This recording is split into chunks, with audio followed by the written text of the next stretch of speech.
Far East Broadcasting Company Philippines, in partnership with Green Hills Christian Fellowship Ortigas, bring you a message from the Word of God. Together, let us know Christ and make Him known. Tayo po ay nagpapatuloy sa ating series sa Aklat ng Ephesians na ating pinamagatang A Church Built on Biblical Bedrock. At ang ating pong mensahe ngayong hapong ito ay pinamagatan nating lumakad sa liwanag at karunungan. Lumakad sa liwanag at karunungan. At titignan po natin ng may detalye ang verses 7 to 17 ng chapter 5 ng Ephesians. Noong huling mensahe natin, nakita na nagpapatuloy ang panawagan ni Apostol Pablo na lumakad o mamuhay ang mga alagad ni Kristo Jesus na ayon sa mataas na pagtawag natin sa Kanya. Ephesians 4:1, ang sinasabi po, maalala po ninyo, I, therefore, a prisoner for the Lord, urge you to walk in a manner worthy of the calling to which you have been called. Ang ibig po sabihin nun ay sapat ang timbang ng ating pamumuhay sa timbang ng ating pagtawag kay Kristo Jesus. Meron pong balangkas na makikita sa mga susunod na mga talata hanggang sa chapter 5. At meron pong malinaw na outline na iniwan sa atin si Apostol Pablo. At makikita natin yung mga sangkap ng outline na yon dahil sila po ay pinangungunahan ng salitang therefore. No, therefore. So, halimbawa, yung paglakad ng may pagkakaisa, ang una niyang panawagan sa chapter 4 verse 1. Ang sabi doon, walk in a manner, therefore, walk in a manner worthy of the calling to which you have been called, with all humility and gentleness, with patience, bearing with one another in love, eager to maintain the unity of the Spirit in the bond of peace. Lumakad daw tayo ng may pagkakaisa. May makikita po tayo ulit section sa chapter 4. So nag-umpisa sa verse 17. Sabi sa chapter 4 verse 17, now this I say and testify in the Lord that you must no longer walk as the Gentiles do in the futility of their minds. So yun po yung next section. Nagtatapos po yun sa isang pagtawag sa verse 24, to put on the new self, created after the likeness of God in true righteousness and holiness. Ang susunod pong makikita natin na doon, yung chapter 5 verse 1, kung saan merong pagtawag, hindi lang sa pagkakaisa, hindi lang sa kabanalan, kundi pagtawag sa pag-ibig. Yun po ang ating teksto last time. Ephesians 5 verse 1, therefore, sabi niya muli, be imitators of God as beloved children and walk in love. As Christ loved us and gave Himself up for us, a fragrant offering and sacrifice to God. Ang susunod po na section, yun na pong ating section na pag-aaralan ngayong hapong ito. Sa verse 7 po ng chapter 5, meron po ulit, therefore. Therefore, do not become partners with them. Yun po ang tema. No? And for at one time you were darkness, but now you are light in the Lord. Walk as children of light. Kaya ang pagtawag po na makikita natin, panawagan po makikita natin sa hapong ito ay isang panawagan, lumakad sa liwanag ng kabanalan ng Diyos. Meron pulit isang therefore, pero isang variation siya ng word. Nasa verse 15 po ng chapter 5. Sabi doon, look carefully then. Pwede niyong i-translate yun po, na look carefully therefore how you walk. Not as unwise, but as wise. So magmula sa isang panawagan ng lumakad tayo sa liwanag, sabi niya dito, lumakad din tayo sa karunungan ng Diyos. So yun po yung sinusundan nating tema, no? That we are to walk worthy, na tayo dapat ay lumakad ng ayon sa mataas na pagtawag sa atin ni Kristo Jesus. Ngayon, dahil pinatawag na tayo ng ating Ama kay Kristo Jesus, na natutunan natin last time, kailangan tayong mamuhay sa pag-ibig. Yun po yung panawagan last time, lumakad sa pag-ibig ng Diyos. Pag-ibig ng katulad ng pag-ibig ng ating Amang Banal sa atin at pag-ibig sa atin ng Kanyang anak na si Kristo Jesus, na siyang naging dakilang halimbawa sa atin na kung paano dapat umibig ng isang mapagsakripisyong pag-ibig sa ating kapwa. 1 John 3:16, ang wika roon, by this we know love, that He, si Kristo Jesus, laid down His life for us, and we ought to lay down our lives for the brothers.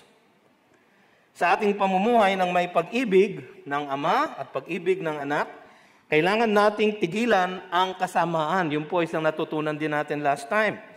Kung nais nating tiyakin ang ating walang hanggang pamana sa kaharian ng ating Panginoon, isang pamana, isang inheritance sa wika niya na sinigurado na niya. Hindi tayo ang sumigurado dahil sa ating mga gawa, kundi siya ang sumigurado ng ating tiyak na pamana sa langit bilang mga anak ng Diyos, bilang mga beloved children of God who walk in love. Meron siyang sinigurado na pamana sa atin bilang mga tunay na anak niya. Naalala niyo yung sinabi ni Pablo sa chapter 1 ng aklat na ito, verses 13 to 14. Sabi doon, in Him you also, when you heard the word of truth, the gospel of your salvation, and believed in Him. So when you heard and believed, you were sealed with the promised Holy Spirit. Binalot kayo, sinelyado kayo ng pinangakong diwang banal, who is the guarantee, who is the earnest money, who is the unrefundable deposit of our inheritance until we acquire possession of it to the praise of His glory. Kaya tayo nakakatiyak sa ating pamana sa langit sapagkat ito ay para sa Kanyang kalwalhatian. Hindi para sa ating kapanganan lang, kundi para sa Kanyang kalwalhatian. Yan po ang tumatakbo na tema dito sa Ephesians. Starting in chapter 4, kailangan lumakad tayo na ayon sa napakataas na pagtawag sa atin ng Panginoon. Kaya sa ating pag-aaral ngayong hapong ito ang makikita natin. Makikita naman natin ang panawagan ni Apostol Pablo sa mga tunay na mananampalataya kay Jesus na lumakad sa liwanag at karunungan. Yun po makikita natin sa chapter 5, verses 7 to 17. Yan po ang tema. Makikita nyo rin po yung verse na yan, yung pagtawag sa atin bilang children of light sa Matthew 5, 14 to 16. Sa 1 John chapter 1, verses 5 to 7, titignan po natin yung mga ibang verses na yun mamaya.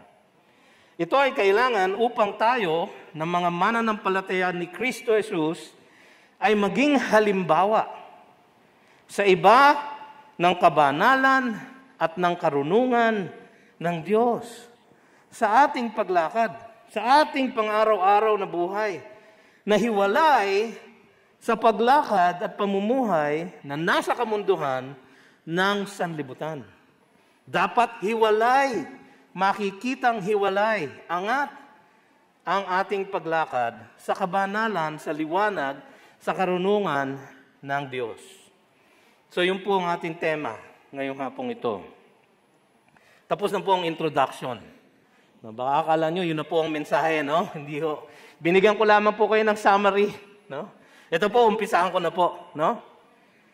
Verses 7 to 10. Ang unang punto sa ating outline ngayong hapong ito, kung gusto niyo makita yung outline, meron po tayong bulletin actually, printed bulletin, nakalakip po ron ang ating outline. Pag nakita niyo yung English outline, baliktarin niyo lang po yung Tagalog po nasa likod, no? Pwede niyo po akong sundan doon. So ang unang punto, lumakad bilang mga anak ng liwanag. Anak ng liwanag, no? Alam ko, hindi niyo po nakikita po yan sa akin dahil maitim po ako, no? So, parang anak po ako ng dilim, no? Pero ang tawag po dito, mga anak ng liwanag, ang mga anak ng Diyos na Kanyang iniligtas na. Dahil nga sa kapahamakan na binanggit sa verse 6, naalala niyo yung verse 6 nung last time. Ang sabi po doon, let no one deceive you with empty words. Tingnan niyo po yung verse 6. For because of these things, yung empty words, yung kasamaan, yung kalaswahan, yung kamunduhan, because of these things, the wrath of God comes upon the sons of disobedience. Hindi po tayo yon, no? Ayon sa verse 1, tayo po ay beloved children of God. Pero yung mga sons of disobedience, sila po ay merong banta ng kahatulan ng Diyos. Dahil nga po sa kapahamakan na binanggit dyan sa verse 6, mayroong mariin na panawagan si Pablo sa mga susunod na talata. Alam nyo, tayo po ay dati rin sons of disobedience. Naalala nyo po yung chapter 2 verse 1, babanggitin ko lang po, ang sabi doon, and you were dead in the trespasses and sins in which you once walked. Dito po tayo nanggaling lahat. Dito po nag-uumpisa ang lahat ng tao sa mundo. Following the course of this world, following the prince of the power of the air, the spirit that is now at work in the sons of disobedience. Doon po galing yun. Yun po ang tinutukoy ni Pablo dito sa verse 6. Isang marinang panawagan therefore na binigay niya. Sabi niya sa verse 7, therefore, dahil nga sa kayang kapahamakan na yan, dahil hindi kayo dapat kasama dyan, dahil kayo ay iniligtas na ng Diyos, dahil kayo ay inangat na ng Panginoon, do not become partners with them. Sino yung them? Yung mga sons of disobedience. Dati po tayo lahat kasama doon. Yung banda po na yun, sikat na sikat, sons of disobedience. No? Ngayon po, ang banda natin, children of light. Okay? Pasensya na kayo sa paggamit ko ng analogy ng banda, sapagkat may banda po ako nung ako'y bata. No? Banda rito, banda ron. Yun po ang racket namin noon para kami kumita. No? Dahil mahirap lang po kami noon. No? Pero dahil sa kagandahang loob ng Diyos, yung mga sons of disobedience, no, nagaling sa banda na yon, ay ngayon sons of light. Tayo po yon. Nanggaling po tayo doon sa kadiliman na dinidescribe ni Pablo dito, ngunit tayo po ay hindi na ganun. So ang sabi niya, hindi dapat maging partners with them, yung sons of disobedience, yung mga ayon sa verse 1 ay beloved children. Nakuha niyo yung contrast? Sa beloved children, walk in love. Beloved children, walk in light. Hindi dapat maging partner ng mga sons of disobedience.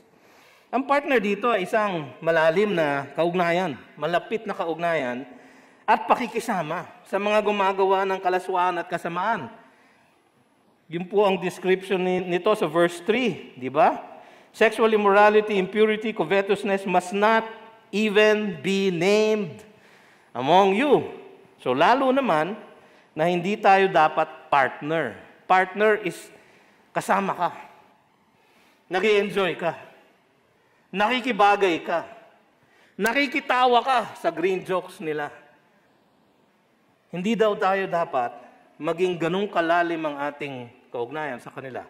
Dapat ba tayo completely humiwalay, isolation? Hindi po. Paano sila maliligtas? Kaya nga may panawagan sa atin mamaya na evangelistic. Paano maliligtas yung mga yon kung tayo ay mag-isolate?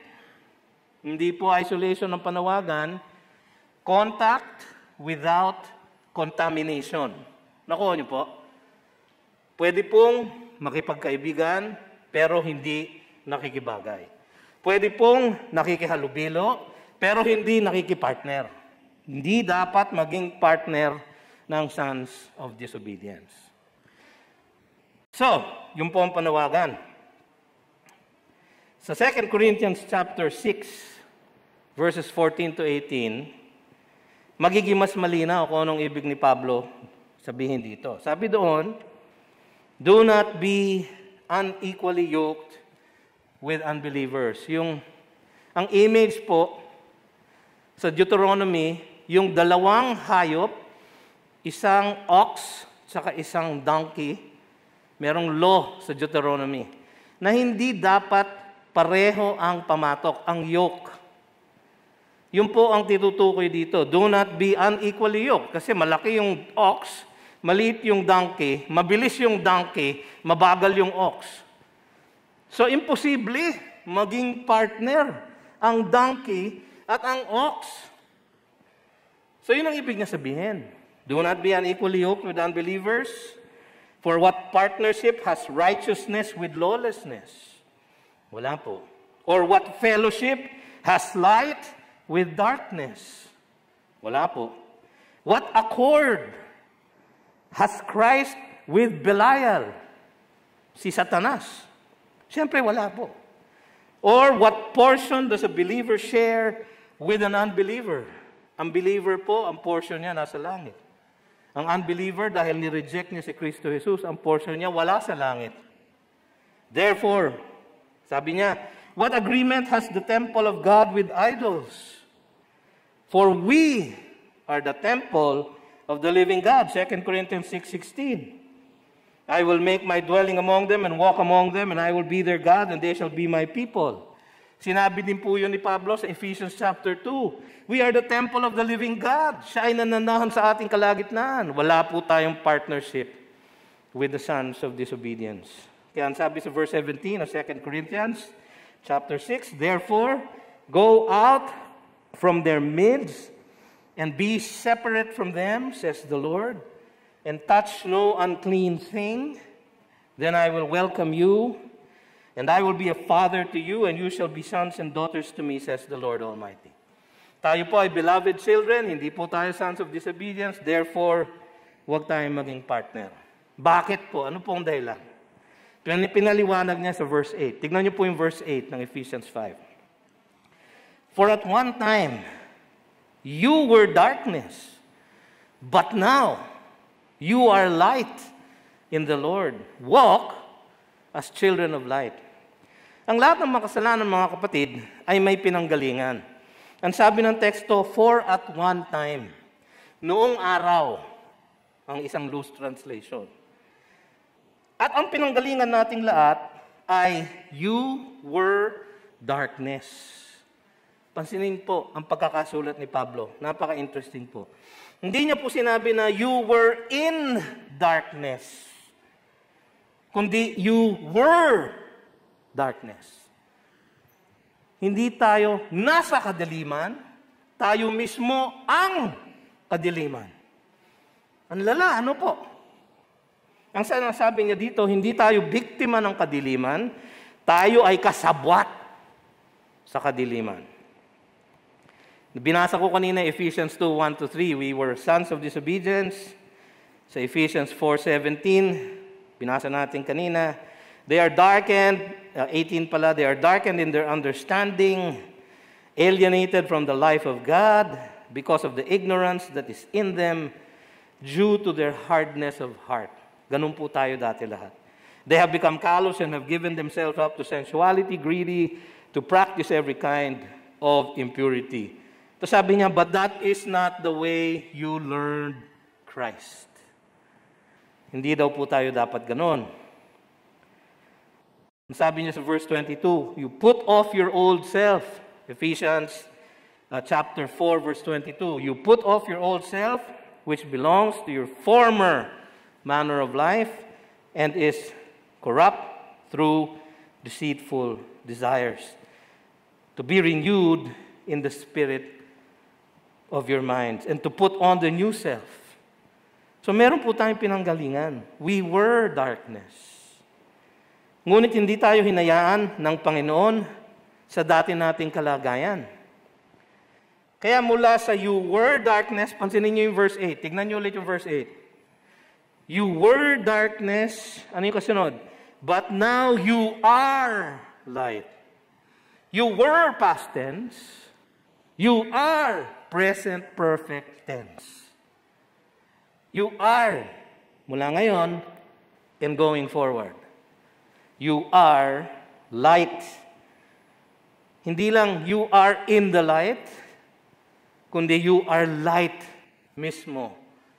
Pero paano? Sabi, you are light in the Lord. Hindi niya sinabi, you are in the light, kundi sinabi niya, you are light in the Lord. Tayo ay may kaliwanagan sapagkat nababahiran tayo, nabababaran tayo ng kaliwanagan ng Diyos mismo. So from you were darkness, but now you are light in the Lord. Ang dami ko sanang gustong basahin na scripture, pero hahaba po. Mahaba na nga ho yata eh. Dahil tayo ay nilagay niya sa liwanag niya, kailangan tayo ay mag-walk as children of light. Walk. Peripateo. Ibig sabihin, mamuhay kayo. Ibig sabihin, ang araw-araw nating paglakad ng pamumuhay. Ang ibig sabihin nun, we must walk in our daily life as children of light. Na kinoment natin last time na dahil tayo ay children of God, we should be imitators of God. Kung paano ginagaya ng mga bata ang kanilang mga magulang, gayon din tayo ng mga anak ng Diyos, anak ng liwanag kay Kristo Jesus, ay dapat ginagaya natin ang liwanag ng Panginoong Diyos. Kaya sabi sa Matthew 5:14-16, sabi ni Kristo Jesus, sa Sermon on the Mount, ang sabi niya ay ganito, "You are the light of the world." Bigat, no? You are the light of the world. A city set on the hill cannot be hidden. Nor do people light a lamp and put it under a basket, but on a stand. It gives light to all in the house.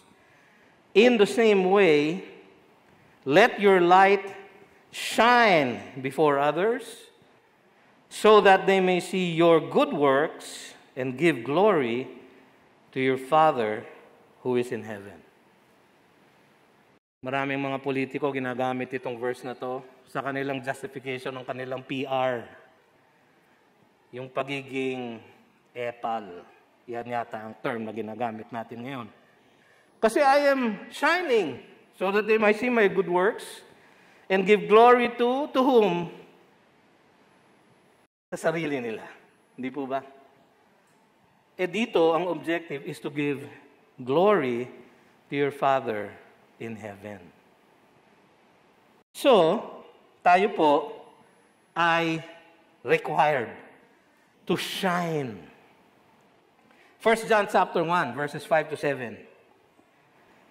This is the message we have heard from him and proclaimed to you, that God is light, and in him is no darkness at all.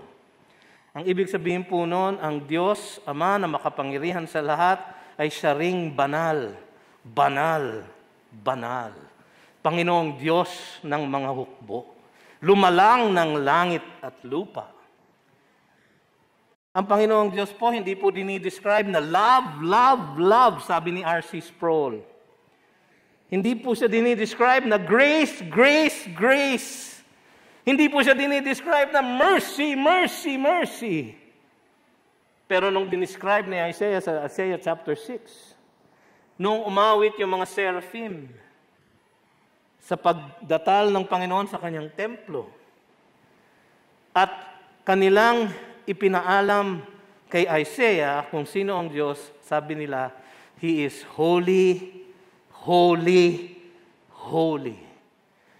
Kapag meron pong inulit na 3 beses sa Hebrew language, yun po ay sukdulan. Kaya ang sabi ni John, sa 1 John 1:5, God is light, and in Him there is no darkness at all. Kaya sabi niya, if we say we have fellowship with Him while we walk in darkness, ang ibig sabihin po nun, yung, hindi naman po yung hindi kayo nagkakasala kailanman, hindi po posible yun. Pero kayo ay namubuhay sa isang pattern ng pamumuhay na madi-describe as darkness, as kalaswahan, as kamunduhan, as kasamaan. Kapag ang pattern ng inyong buhay ay ganon. If we say, sabi ni John, yung mga nagpo-profess na sila ay Kristiyano, that we have fellowship with Him while we walk in darkness, yung kanilang walk ay iba sa kanilang say.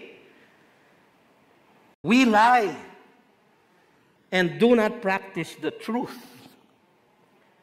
But, sabi niya, verse 7, 1 John 1:7, if we walk in the light, as He is in the light, we have fellowship with one another. Tapos pansinin niyo, and the blood of Jesus, His Son, cleanses us from all sin. Una sa lahat, kung hindi dahil doon sa blood na yon that cleanses us from all sin, we would never be children of light. Nakuha nyo?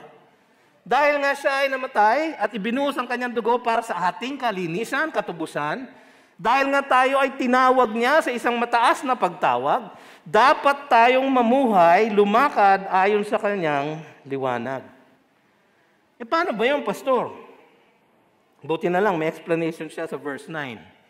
Tignan niyo yung verse 9. Tignan niyo. Tignan ang verse 9. Mata, verse 9. Ngayon niyo ako, mata, kasi nakasara ang Biblia niyo, no? Kaya hindi niyo makita ang verse 9. O yan, nandyan ang verse 9.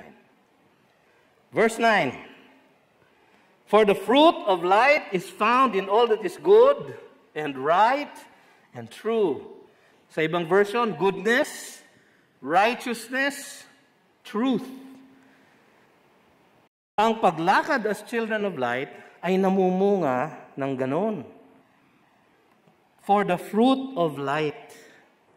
Ang sabi sa ibang version ng English Bible, specifically in King James, but the fruit of the Spirit. Pero dito, fruit of light. Mas tama po yung fruit of light. Kasi ang salita pong ginamit sa Griego ay phos. P-H-O-Z. Yung po ang root word ng phosphorus o posporo. Di ba? So ang salita pong ginamit ay phos. Ang translation po ay light. Pero hindi po malayo yung translation na fruit of the Spirit. Sapagkat kung ang Diyos ng liwanag sa pamamagitan ng kanyang espiritu ay nananahan sa atin, ang bunga ng ating buhay ay espiritu ng liwanag at espiritu ng Diyos. Sa Galatians 5:22-23, inilahad niya doon ang lahat ng fruit of the Spirit. But the fruit of the Spirit is love, joy, peace, patience, kindness, goodness. Yung goodness nandito din po. Faithfulness, gentleness, self-control. Against such things there is no law. At yung mga bunga na binanggit dito ay katambos ng mga bunga na yun. Sabi, all that is good. Yun yung mahusay na moralidad. Matingkad na moralidad. Excellence in morality. All that is good and right. Yung pagiging matuwid sa mata ng Diyos at sa tao. At pangatlo, all that is good, right, and true. Yung pagiging tapat at makatotohanan. So, hindi namumunga ng kasinungalingan ang mga children of light. Hindi namumunga ng kabaluktutan ang mga children of light. Hindi rin namumunga ng kasamaan ang mga children of light. Ang kanilang bunga ay what is good, what is right, and what is true.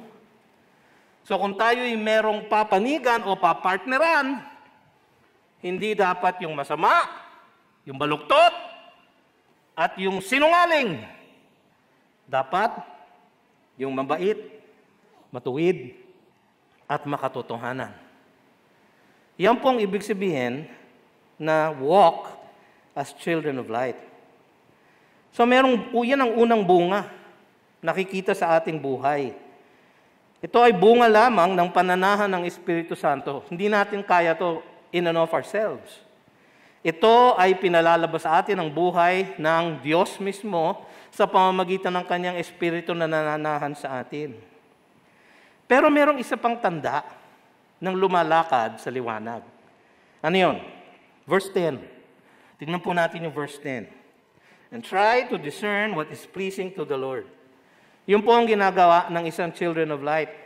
Palagi niyang hinahanap, dinidiscern, inuunawa, inaalam,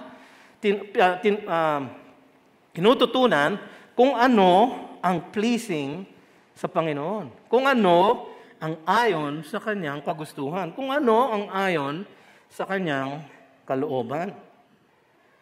1 Thessalonians 4:1. Ang sabi ni Pablo doon, "Finally then, brothers, we ask and urge you in the Lord Jesus that as you receive from us how you ought to walk or how you ought to live, and to please God, just as you are doing, that you do so more and more." Ganyan po ang mga children of light. They live to please God. Hindi yung sarili, kundi to please God. Colossians 1:10. "So as to walk in a manner worthy of the Lord." Ano yun? Fully pleasing to Him. Ano ibig sabihin nun? Bearing fruit in every good work and increasing in the knowledge of God. Being strengthened with all power according to His glorious might, for all endurance with patience and with joy. Giving thanks to the Father who's qualified you to share in the inheritance of the saints in light. Pareho na sinasabi sa Ephesians. 2 Corinthians 5:9. "So whether we are at home or away, we make it our aim to please Him." Ganyan po ang isang tanda ng isang lumalakad sa liwanag. Ang ating pong dinidiscern, ang ating inaalam, ang ating hinahanap ay kung ano ang pleasing sa Panginoon. Hindi lang po yung pleasing sa ating sarili. Romans 12:1-2. "I appeal to you, therefore, brothers, dahil sa kaligtasan na binigay ng Diyos sa atin, dahil sa kagandahan ng Kanyang Espiritu sa ating buhay, I appeal to you, therefore, brothers, by the mercies of God, to present your bodies as a living sacrifice, holy and acceptable to God, which is your spiritual worship. Do not be conformed to this world, but be transformed by the renewal of your mind, that by testing you may discern what is the will of God, what is good and acceptable and perfect." Sabi ni Pablo, habang sumusunod tayo sa kagustuhan ng Diyos, tayo ay nagkakaroon ng desire na hanapin ang kagustuhan ng Diyos, at tayo ay magkakaroon ng kapangyarihan na sundin, gawin ang kagustuhan ng Diyos. Yun po ang lumalakad sa liwanag. Bilang mga anak ng banal na Diyos na nabubuhay sa walang hanggang liwanag, kailangan nating mamuhay ng kakaiba sa kadiliman ng sanlibutan. Laging ayon sa kalooban, laging ayon sa kagustuhan ng ating Amang nasa langit. So una, lumakad bilang mga anak ng liwanag. Naku, una pala yung. Ilan ba ang point mo, Pastor? 4 po no? So, sige po, bibilisan natin ng konti. No? Number 2, liwanagan ang mga gawa ng kadiliman. So, lumakad bilang mga anak ng liwanag. Pangalawa, liwanagan naman natin ngayon ang mga gawa ng kadiliman. Ito ang mabigat. Sabi niya sa verse 11, "Take no part in the unfruitful works of darkness, but instead, expose them." Parang inulit niya yung verse 7, di ba? "Therefore, do not be partners with them." Dito, take no part in the unfruitful works of darkness. Kung pinalaya ka na nga naman ng Diyos sa kadiliman, dapat wala na tayong bahagi sa kahit na anong gawain sa kadiliman. Di ba? Colossians 3:8-10, "But now you must put them all away," sabi ni Pablo. "Anger, wrath, malice, slander, and obscene talk from your mouth. Do not lie to one another, seeing that you have put off the old self with its practices, and have put on the new self, which is being renewed in knowledge after the image of its Creator." Sinummarize ni Paul doon yung sinabi niya sa Ephesians 4. So kailangan, hindi na tayo bahagi ng kahit na anong gawain ng kadiliman. Kung ang paglakad sa liwanag ay namumunga ng kabutihan, katuwiran, at katotohanan, goodness, righteousness, and truth, ang mga gawain ng kadiliman ay unfruitful. So, yung paglakad sa liwanag may fruit. No? Love, joy, peace, patience, kindness. Galatians 5:22. Goodness, righteousness, truth. May fruit. Yung paglakad naman sa kadiliman ay unfruitful. Romans 6:21, ang sabi ni Pablo doon, but what fruit were you getting at the time from the things of which you are now ashamed? Nung kayo'y sons of disobedience, anong fruit ba ang nakuha nyo noon? For the end of those things is death. So walang prutas, walang magandang kahihatnan. Ang panghihikayat ni Pablo dito, but instead, sabi niya, expose them. O ilantad ang mga gawain ng kadiliman. Tignan natin ang Romans 13, verses 12 to 14. Ganito ang sabi niya doon. The night is far gone. The day is at hand. Yung simbolo po ng night ay itong panahon ng kadiliman na kung saan tayo naroon. Yung simbolo po ng day ay ang pagbabalik ng liwanag ng Diyos sa mundo. The night is far gone, the day is at hand, so then let us cast off the works of darkness and put on the armor of light. Yun po ang sinasabi niya dito. May dahilan po kung bakit kailangan ilantad ang mga gawain ng kadiliman. Tingnan niyo yung verse 12. For it is shameful even to speak of the things that they do in secret. Natutunan na natin to nung isang linggo na hindi dapat nababanggit man lamang sa ating kalagitnaan ang mga kalaswaan at kasamaan na tinutukoy dito. Di ba sabi sa verse 3? But sexual immorality and all impurity or covetousness must not even be named among you as is proper among saints. Kaya ginagawa in secret ang mga gawain ng kadiliman ay dahil ito ay nakakahiyang ibunyag o ilantad sa liwanag. Ganito ang mga gawain na natural sa mga sons of disobedience. Kaya hindi po ba usually yung kalaswahan, yung kasamaan, yung criminality ay ginagawa pag madilim. Itinatago. Bakit? Nakakahiya kasi. Mabunyag, malantad. Ngunit, hindi dapat nakikita sa mga beloved children ng ating Diyos ang ganito. Bakit po kaya masakit ang liwanag sa gumagawa sa dilim? Sabi ng ating Panginoon mismo sa John chapter 3, starting in verse 19. And this is the judgment, sabi niya. Babalikan ko po ng konti, no? Nagumpisa ako sa verse 19. Uurong lang po ako ng ilang verse para makuha niyo yung konteksto ng sinabi ni Jesus. Sabi niya kasi, sa John 3:16, alam niyo po yon, for God so loved the world that He gave His only Son, that whoever believes in Him should not perish but have eternal life. Tapos sinabi niya sa verse 17, for God did not send His Son into the world to condemn the world, but in order that the world might be saved through Him.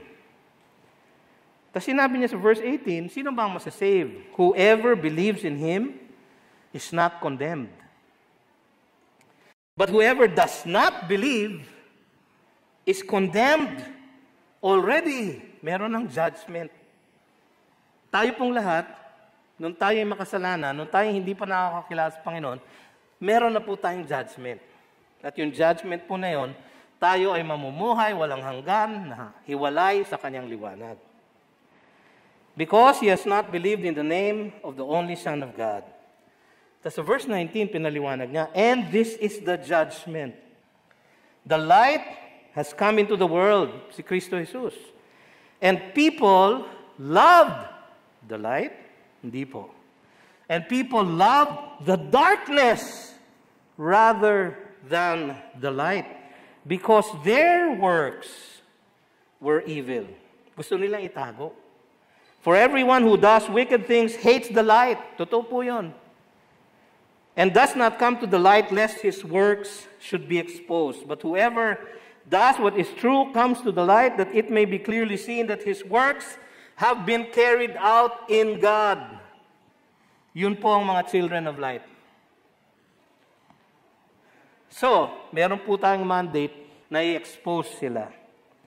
At sa kagandaang loob ng Diyos, ginagamit niya tayo ng mga tinawag na niya sa liwanag upang liwanagan naman ang kadiliman na nagkukubli sa kanila. Philippians 2:15, that you may be blameless and innocent, children of God without blemish, in the midst of a crooked and twisted generation, among whom you shine as lights in the world.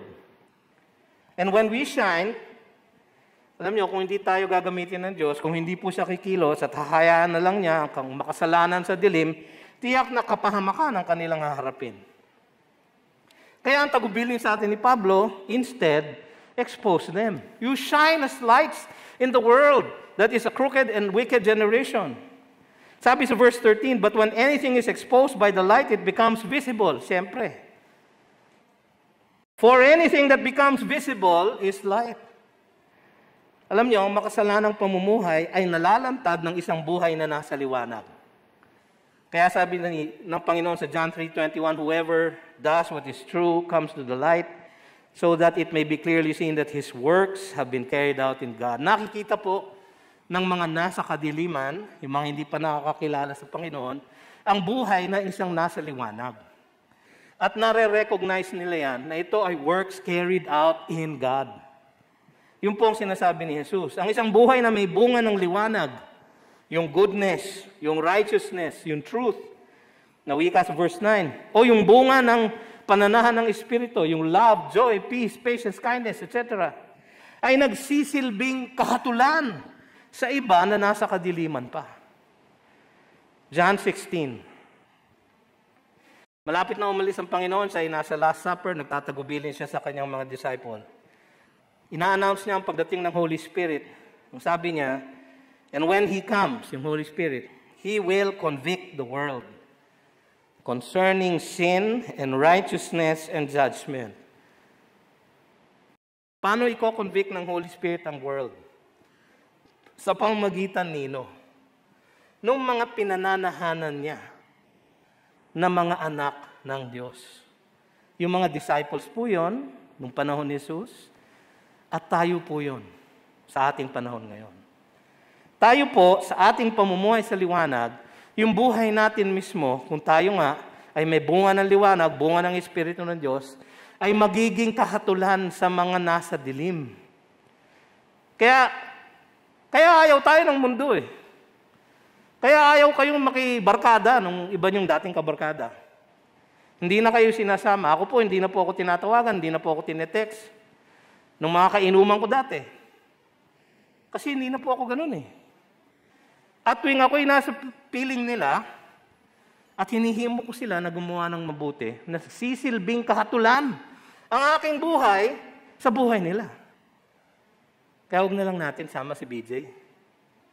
Kasi born against na yan eh. So hindi na siya cool. Huwag na lang natin siyang isama. O magpaplano tayo ng mga kabaluktutan sa negosyo natin. Pwede ba huwag nyo nang isama sa email si Sir BJ? O kaya si Ma'am ganyan, o si Ma'am Rose, o si Tita ganyan. Huwag na natin isama sa usapan kasi alam mo naman, Christian yan. Sapagkat kapag tayo nasa piling nila, nakikita nila ang liwanag ng Diyos sa ating buhay at yun ay nagsashine sa kanilang kadiliman. Yun po ang ibig sabihin ni Pablo dito. Instead, expose them. Sa pamamagitan ng ating pamumuhay sa liwanag. Bukod dito, kailangan din nating kumprontahin, sabihan, paalalahanan ang mga patuloy sa kadiliman upang sila ay ituwid at dalhin sa isang nakaliligtas na pagkakilala sa Panginoon. Sabi sa Galatians 6, verses 1 and 2, brothers, if anyone is caught in any transgression, you who are spiritual, kayo na controlled ng Espiritu ng Diyos, kayo na may bunga ng Espiritu ng Diyos, you who are spiritual should restore him in a spirit of gentleness. Keep watch on yourself, lest you too be tempted. Bear one another's burdens. Paalalahanan natin sila. Share natin sila ng gospel. Imbitahin natin sila sa Bible study. Imbitahin natin sila dito sa ating church. So fulfill the law of Christ. Ano yung law na yun? Love one another as I have loved you. Yung po ang ibig sabihin na instead expose them. Sa ating paglakad, isa na lang, James chapter 5. Hindi ko lang mabitawan to. Verse 19 to 20. My brothers, if anyone among you wanders from the truth and someone brings him back, let him know that whoever brings back a sinner from his wandering will save his soul from death and will cover a multitude of sins. So, sa ating paglakad sa liwanag, kapag nagsishine po ang liwanag ng Diyos sa atin at siyang nabibigyan ng kaluwalhatian, hindi po tayo nakikita ng ating mga kasama na hindi pa nananalig sa Kanya, ang ating panalangin sana, ang kanilang response ay maging, paano ba ako pwedeng mamuhay ng katulad mo? Bakit ikaw parang wala kang problema? Alam ko naman, may problema ka. Pero parang hindi mo iniinda. Bakit ba ikaw, kahit na mura-murahin ka o margabyado ka, hindi ka naganti? Hindi mo sinasabi yung bullet day, I will giant you. Alam niyo po ba yun? Balang araw, maghihiganti ako sa iyo. Hindi daw po tayo ganoon. Bakit kaya? Ano ba ang meron ka na wala kami? Yun. Opportunity po na ipangaral ang gospel ng Panginoon, na tawagin sila na sila ay mag-repent at maniwala kay Kristo Jesus sapagkat yun lang ang solusyon. Kaya sabi, lumakad kayo bilang mga anak ng liwanag, liwanagan ang mga gawa ng kadiliman para sila ay lumapit sa liwanag ni Kristo. Verse 14 na po tayo. Konti na lang po. Konting tease na lang po. Sabi sa verse 14, for anything that becomes visible is light. So yung naambunan ng liwanag ng Diyos sa pamagitan ng buhay natin, lalapit na ngayon sila sa inyo. Nagtataka, bakit ba kayo ganyan? Ano bang meron ka na wala kami? Sabi ni Pablo, pag nangyari po yon, sabi niya, therefore it says. Ano yung it? Yung Old Testament. Therefore it says, therefore the Old Testament says, therefore the scriptures of the Lord say, awake, O sleeper, and arise from the dead, and Christ will shine on you. Ano po ba yun? Nakakamangha, no? Yun po ay gospel call. Pagtawag na sila ay lumapit sa liwanag. Kasi lumakad na kayo bilang anak ng liwanag. Liwanagan na ang mga gawa ng kadiliman. So datapat, ang resulta dapat doon, lumapit sila sa liwanag ni Kristo Jesus. Yun po ang ating objective sa ating buhay. Mga talatang ito ay hango marahil sa isang himno na siguro pinagtagni-tagni, hinango mula sa mga kasabihan sa Old Testament. Siguro marahil galing sa Isaiah 60 verse 1, arise, shine, for your light has come. Meron po tayong song na ganyan ngayon, di ba? And the glory of the Lord has risen upon you. Baka po dun galing, sabi ng maraming mga komentarista. O di kaya sa Isaiah 26:19, your dead shall live, their body shall rise. O di kaya sa Hosea 13:14, I shall ransom them from the power of Sheol, I shall redeem them from death. O death, where are your plagues? O Sheol, where is your sting? Nasa 1 Corinthians 15 po yan. Kinote din po ni Pablo. Compassion is hidden from my eyes. Siguro yung mga kaisipan ng lahat ng Old Testament scriptures na yun, na panawagan na lumapit sa Diyos. Ang sabi niya, manawagan din kayo. Hindi lang sa pamamagitan ng pamumuhay sa liwanag na nakikita ng iba. Yung pamumuhay sa liwanag na yun, nagiging kahatulan sa iba para sila ay lumapit sa inyo at tanungin, ano ba ang diferensya ng buhay mo? Kundi sila ay himukin natin na lumapit sa liwanag ni Kristo Jesus. Arise, O sleeper, and arise from awake, O sleeper. So gisingin ang natutulog. Arise from the dead. Yun, hindi natin kayang gawin yun. Ang gumagawa nun, si God, di ba? Natutunan natin yun sa Ephesians 4. Ang ating Easter Sunday message, di ba? Tayo binuhay na maguli. Natutunan natin yun sa Ephesians 2:4. But God, because of His great mercy, with which He loved us, made us alive in Christ. Yan po ang dinadalangin natin sa ating mga kaibigan na hindi pa nakakakilala sa Kanya. Tayo dapat ay maging mabuting testimonyo sa kanila para ang ating buhay maging kahatulan sa buhay nila. Masakit po yun kung minsan nakaka-turn off. Pero kailangan natin sabihan sila na hindi sila maaring manatili sa ganong pamumuhay. Sila ay tinatawag ng Diyos na tumalikod sa ganong hindi paniniwala sa Kanya at ipanatag ang kanilang kalooban kay Jesus. Yun ang ibig sabihin ng arise from the dead and Christ will shine on you. Sa Malachi 4:2, but for you who fear my name, the Son of Righteousness shall rise with healing in its wings. So maaaring doon po galing lahat yung panawagan ni Pablo na iyon, isang awit, isang himno. Kaya sabi niya sa Romans 13:11-14, besides this, you know the time that the hour has come for you to wake from sleep. So yung mga kaibigan natin na nasa kadiliman pa.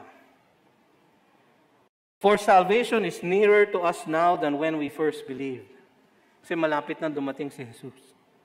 The night is far gone, the day is at hand, so then let us cast off the works of darkness and put on the armor of light.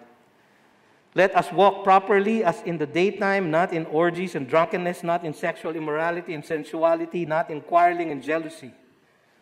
But put on the Lord Jesus Christ and make no provision for the flesh to gratify its desires.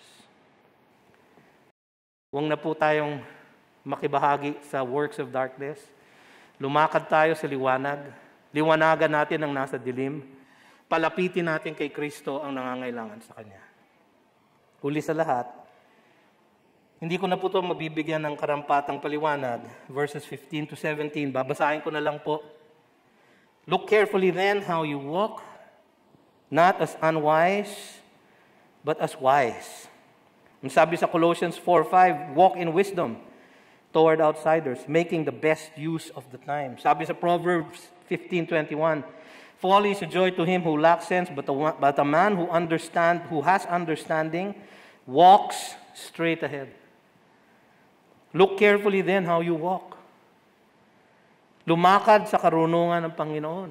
Alamin kung paano dapat tayo lumakad kasi malapit na siyang dumating. Sabi sa verse 16, making the best use of the time because the days are evil.